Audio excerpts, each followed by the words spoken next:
আসসালামু আলাইকুম।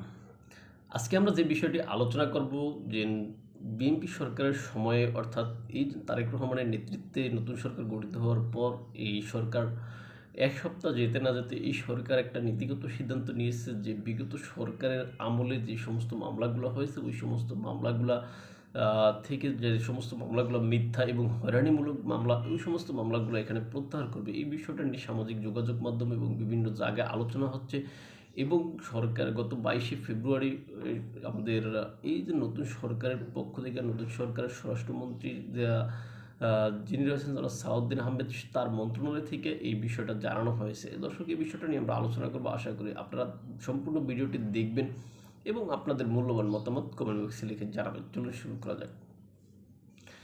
দর্শক, আমরা সবাই জানি বাংলাদেশে অতিমাত্রায় ভুয়া মামলা হয়, হয়রানিমূলক মামলা হয়, যে মামলাগুলো অনেকটাই ভিত্তিহীন থাকে, যেগুলো রাজনৈতিকভাবে উদ্দেশ্য প্রণোদিত হয় প্রতিপক্ষকে হেয় করার জন্য বা প্রতিপক্ষকে ঘায়েল করার জন্য যে সমস্ত মামলাগুলো করা হয় এটা আমরা জানি। এখন এই সমস্ত মামলার পরিমাণ অনেক বাংলাদেশে। এখন বাংলাদেশের যেই সরকার যখন যারা ক্ষমতায় আসে তারা নিজেদের মতো করে কিছু মামলা প্রত্যাহার করে নেয়, এরকম নজির বর্তমানে সহ বিশ্বের বিভিন্ন সময়ে আমরা দেখেছি। হোক সেটা বিএনপি সরকারের আমল, হোক সেটা আপনার আওয়ামী লীগ সরকারের আমল, হোক সেই যেন অন্তর্বর্তী বা ইন্টারিম সরকার যারা থাকে তাদের সময়ে সবসময় আমরা দেখেছি তাদের সুবিধা মতো তারা কিছু মামলা প্রত্যাহার করে নেয়। সাম্প্রতিক সময়ে অর্থাৎ গত ২২শে ফেব্রুয়ারি আমরা দেখলাম যে বাংলাদেশে যে বিগত আমলে বা বিগত সরকারের সময় করা ১০০৬টি মামলা প্রত্যাহার করে নেবে সরকার। এই মর্মে স্বরাষ্ট্র মন্ত্রণালয় থেকে যেই তথ্য বাহির হয়েছে বা যে বিজ্ঞপ্তি প্রদান করা হয়েছে সেখানে দেখা গেছে যে ১৬০০টি মামলা যেগুলা বিগত সরকারের সময় হয়রানিমূলক করা ছিল।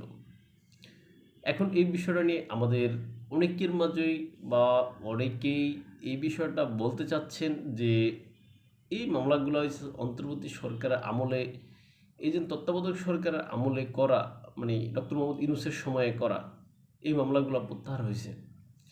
কিন্তু তাদের উদ্দেশ্যে আমার বলা যে না, এই মামলাগুলা ২০০৯ থেকে ২০২৪ সালের ৫ই আগস্ট পর্যন্ত যে মামলাগুলা আওয়ামী লীগ সরকারের সময়ে বিরোধী দলীয় বা অন্যান্য পক্ষের মানুষের উপর যে মামলাগুলো করা হয়েছে ওই মামলাগুলো বিচার বিশ্লেষণ করার জন্য বা কোনগুলো হয়রানিমূলক মামলা এটা যাচাই বাছাই করার জন্য কিন্তু ইন্টারিম সরকারের সময়ে আপনার ২২ সেপ্টেম্বর ২০২৪ একটা কমিটি গঠন করা হয়েছে। এই কমিটি দুইটা ভাগে কাজ করেছে। একটা জেলা পর্যায়ের দুইটা এই যে কমিটি গঠন হয়েছে এই কমিটিগুলো আবার দুইটা সাব কমিটি গঠন করছে। দুইটা সাব কমিটি, একটা হচ্ছে গিয়ে জেলা কমিটি, একটা আপনার আন্তঃমন্ত্রণালয় কমিটি। এখন জেলা কমিটি যে মামলাগুলোর জন্য সুপারিশ করেছে সেই মামলাগুলোর বিষয়ে ভেবে চিনতে সিদ্ধান্তে আসার জন্য আন্তঃমন্ত্রণালয় যে কমিটি ছিল তারা কাজ করেছে। এখন এই দুইটা কমিটি আপনার ৩৯টা বৈঠক করেছে বিগত ১৭-১৮ মাসে। এই ৩৯টা বৈঠক করে তারা দেখলো যে ২৩,৮৬৫টি মামলা বিগত অর্থাৎ আওয়ামী লীগ সরকারের সময় করা হয়েছে। এখন এই ২৩,৮৫৬টি মামলা এটাকে হয়রানিমূলক হিসাবেই তারা বিবেচনা করছে। এখন এখান থেকে অগ্রাধিকারের ভিত্তিতে কিছু মামলা প্রত্যাহারের সুপারিশ করেছেন ওই কমিটি, আন্তঃমন্ত্রণালয় সম্পর্কিত যে কমিটি রয়েছে সেটা। এখন ওই কমিটির অনুমোদন সাপেক্ষে বা সুপারিশ ক্রমে যেগুলো অগ্রাধিকারের ভিত্তিতে ছিল ওইখান থেকে এই যে জনাব তারেক রহমান বা নতুন সরকার এসে তখন করলো কি ১০০৬টি মামলা প্রত্যাহার করে নিল। এখন এটা কিন্তু কোনো আওয়ামী লীগ লোক যারা রয়েছে তাদের নামের মামলা না, এটা ওই যে আওয়ামী লীগ সরকারের সময়ে বিরোধী দল বা এটা সাধারণ সকল দল, বিরোধী দল বলতে এখানে বিএনপি, জামাত, এনসিপি, এনসিপি তো এনসিপির মানে ছাত্র আন্দোলনে হয়তো কেউ থাকতে পারে, তারপর আপনার ওই যে গণ অধিকার পরিষদ, চরমোনাই ইত্যাদি ইত্যাদি যত দল আছে সবার নামে তো কম বেশি মামলা ছিল। এগুলো ছিল ওই সমস্ত মামলা, এখানে কোনো আওয়ামী লীগের লোকের কোনো মামলা না এগুলা। এখন এই মামলাগুলো যখন প্রত্যাহার করা হচ্ছে, এই মামলাগুলো যখন বাতিল করা হচ্ছে, কিন্তু এই মামলার আসামিগুলো কিন্তু ওই যে 5ই আগস্টের পরে এমনি জেলখানার বাহিরে আছে। কেউ জেল ভেঙে জেল থেকে চলে গিয়েছে, কেউ সাধারণভাবে জামিনে রয়েছে, কেউ বা আপনার কি বলে যে যে কোনোভাবেই বের হয়ে গেছে তারা। এখন তাদের নামের শুধু মামলাগুলা পরে আছে, ওই মামলাগুলো থেকে এখন 1006টি মামলা প্রত্যাহার করে নিয়েছে সরকার।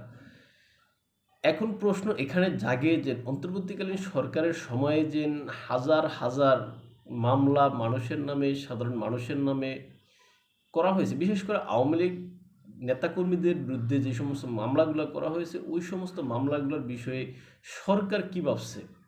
কেননা এখানে যে বিষয়গুলো বিবেচনা করা হয়েছে 2009 সাল থেকে 2024 সালের 5ই আগস্টের পূর্ব পর্যন্ত। এখন এর ভিতরে তো আসলে যারা বিরোধী দল ছিল তাদের নামে মামলাগুলো ছিল, কিন্তু পরবর্তীতে এই যে অন্তর্বর্তীকালীন সরকারের সময় যে মব বা যেই সমস্ত হয়রানিমূলক মিথ্যা যে সমস্ত মামলাগুলো হয়েছে, এই মামলাগুলোর বিষয়ে এই যে নতুন সরকার এসে অর্থাৎ তারেক রহমান এসে কী সিদ্ধান্ত নেবেন সেই বিষয়টা কিন্তু আমরা এখনও জানি না। এখন যেহেতু এই যে আমাদের দেশে এই জন্য একটা নজির রয়েছে যে মিথ্যা বা হয়রানিমূলক মামলা প্রত্যাহারের, তাহলে তো যারা বিরোধী দলে বর্তমানে রয়েছেন, বিশেষ করে বিরোধী দল বলতে এখানে বিশেষ করে আওয়ামী লীগকে আমি ইন্ডিকেট করে বলছি, যারা আওয়ামী লীগ এর নাম যারা রয়েছে তাদের নামে যে 5ই আগস্টের পরে যে সমস্ত মামলাগুলো হয়েছে, এখানে সব মামলা কিন্তু যে হয়রানিমূলক এটা না, কিছু কিছু মামলা এখানে সঠিক বাস্তবসম্মত রয়েছে, আর অনেক মামলা রয়েছে যেটা অযৌক্তিক। যেমন যে সমস্ত মামলার ভিতরে আছে আপনার এদের মাশরাফির নামে হত্যা মামলা, সাকিব আল হাসানের নামে হত্যা মামলা, তারপর আপনার মনে করেন এই যে বিচারপতি কি সম্ভবত আচ্ছা বিভিন্ন বিচারপতিদের নামে যে সমস্ত মামলাগুলো, হ্যাঁ হত্যা মামলা, এই সমস্ত মামলাগুলো তো মিথ্যা এবং হয়রানিমূলক, এটা আপনি আমি আমরা সাধারণ মানুষ যারা আছে সকলে কম বেশি জানার কথা। এখন এই মামলাগুলোর বিষয়ে সরকার কি সিদ্ধান্ত নেবে, নীতিগত সিদ্ধান্ত কি হবে সরকারের, সরকার এই বিষয়টা কিন্তু এখনও জানেনি। যদি সরকারের ভিতরে ভিতরে আলোচনা চলছে এই বিষয়ে, এটা অসমর্থিত সূত্র থেকে আমরা জানতে পেরেছি। এখন এই অসমর্থিত সূত্রের বরাতে এটা বলা হয়েছে যে ভিতরে ভিতরে সরকার আলোচনা করতেছে এই সমস্ত মামলাগুলোর নীতিগত সিদ্ধান্ত কি হবে। এখানে আমরা সবাই জানি যে বিএনপি যখন নির্বাচনী প্রচারণা চালিয়েছিল, তখন সভা সমাবেশ সেমিনার করেছিল, তখন বিএনপির নেতা মির্জা ফখরুল ইসলাম আলমগীর এরকম একটা ইঙ্গিত দিয়েছিলেন যে আওয়ামী লীগের নামে বা আওয়ামী লীগের লোকদের নামে, যাদের নামে এই যে মিথ্যা বা হয়রানিমূলক মামলা রয়েছে তাদের মামলাগুলো তারা প্রত্যাহার করবেন ইত্যাদি ইত্যাদি এরকম কথা উঠেছিল। কিন্তু তার এই কথার ওঠার পরে যখন জামাত বা এনসিপি এদের পক্ষ থেকে যখন এই আপনার কি বলে যে সমালোচনা উঠছিল, তারা বিএনপির সমালোচনা করা শুরু করেছিল, তখন কিন্তু এই যে বিএনপির মহাসচিব মির্জা ফখরুল ইসলাম আলমগীর কয়েক ঘন্টা পরে সংবাদ সম্মেলন করলেন, সেখানে তিনি বললেন যে তিনি এইভাবে বলেননি, তিনি মূলত বলছেন যে এই যে আওয়ামী লীগ সরকার আমলে সরি আওয়ামী লীগ সরকার আমলে করা হ্যাঁ মিথ্যা মামলাগুলো তারা প্রত্যাহার করবেন। অর্থাৎ আমি এতক্ষণ পর্যন্ত যে সমস্ত আলোচনাগুলো করলাম ওই সারমর্ম ওইটাই যে 2009 থেকে 2024 আগস্ট পর্যন্ত যে মামলাগুলো হয়েছে মিথ্যা, ওগুলো প্রত্যাহার করবে। এখন বিএনপির ভিতরে বিশেষ করে বিএনপির হাইকমান্ড বর্তমানে এই বিষয়ে কি ভাবছে কি ভাবতেছে সেই বিষয়টা হয়তো আমরা সামনে জানতে পারবো।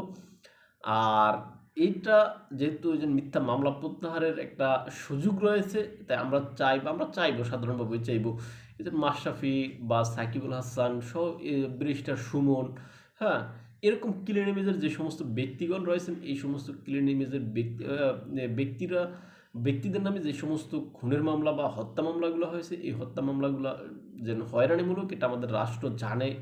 বিশেষ করে বিএনপির পক্ষে বিএনপির তারেক রহমান এবং বিএনপির হাইকমান্ড যারা রয়েছেন আর কি, তারা অবশ্যই অবগত আছেন, তারা অবশ্যই জানেন বিষয়টা, তারা এই বিষয়টা বিবেচনা করবেন। তাদের যেই আন্তঃমন্ত্রণালয় যে বৈঠক হয়, যে বৈঠকে তারা বিভিন্ন সভায় তারা এই বিষয়গুলো উত্থাপন করবেন এবং উত্থাপন করে এই যে মিথ্যা বা রাজনৈতিকভাবে হয়রানিমূলক যে সমস্ত মামলাগুলো আছে, ওই সমস্ত মামলাগুলো তারা প্রত্যাহার করে নেবেন বলে আমরা আশাবাদ রাখি। আর যারা দোষী বা যারা প্রকৃত দোষী, যারা এই সমস্ত অপকর্মের সাথে জড়িত, যেমন হ্যাঁ, যিনি মনে করেন আপনার দুর্নীতির সাথে জড়িত, তার নামে দুর্নীতির মামলা হতে পারে, সেখানে হত্যা মামলা আসলে প্রযোজ্য না। সুতরাং হত্যা মামলা সেখান থেকে উঠিয়ে সেখানে হয়তো বা তার নামে দুর্নীতির যদি প্রমাণ থাকে কারো দুদকের মাধ্যমে, সেখানে দুর্নীতির মামলা করা যেতে পারে। এরকমভাবে তাদেরকে যদি দোষী সাব্যস্ত করা হয়, তাহলে হয়তো বা এখানে ন্যায় বিচার নিশ্চিত হবে। কিন্তু যদি সেটা না হয়, যেমন যিনি করছে দুর্নীতি, তাকে যদি এখানে আপনি হত্যা মামলা আসামি করে দেন, তাহলে সেটা আসলে মানানসই না এবং বিচারও সে পাবে না সঠিক। আবার যিনি মনে করেন আপনার করছে অন্য কোনো অন্যায়, হ্যাঁ, সেখানে তার নামে যদি আপনি হত্যা মামলা দেন, সেটাও আসলে পারফেক্ট না। আবার যে করছে হত্যা, তাকে আপনি দিয়ে দিলেন দুর্নীতির মামলা, সেটাও পারফেক্ট না। সুতরাং যে অন্যায় করেছে সেটা যাচাই বাছাই করে তার নাম বিরুদ্ধে ওইরকম মামলা করা উচিত। আর যিনি এখানে নির্দোষ তো অবশ্যই অনেকে আছেন, হ্যাঁ, এই নির্দোষ যারা রয়েছেন তাদেরকে আপনারা অবশ্যই এখান থেকে এই সমস্ত মামলা থেকে মুক্ত করে দিবেন। আমরা নতুন সরকারের কাছে এটা চাই, আর এটা করবে আমরা আশা করি বা ধারণা করি যে এরকম হতে পারে। তাই ভালো থাকবেন সবাই, দেখাবো অন্য কোনো ভিডিওতে অন্য কোনো বিষয়ে। আর আমাদেরকে যদি আপনারা ফলো করতে চান, ইউটিউব এবং ফেসবুকে স্বপ্নচারীর কথা নামে, ইনস্টাগ্রাম টিকটকে এনে নামে দেখতে পারেন। আল্লাহ হাফেজ।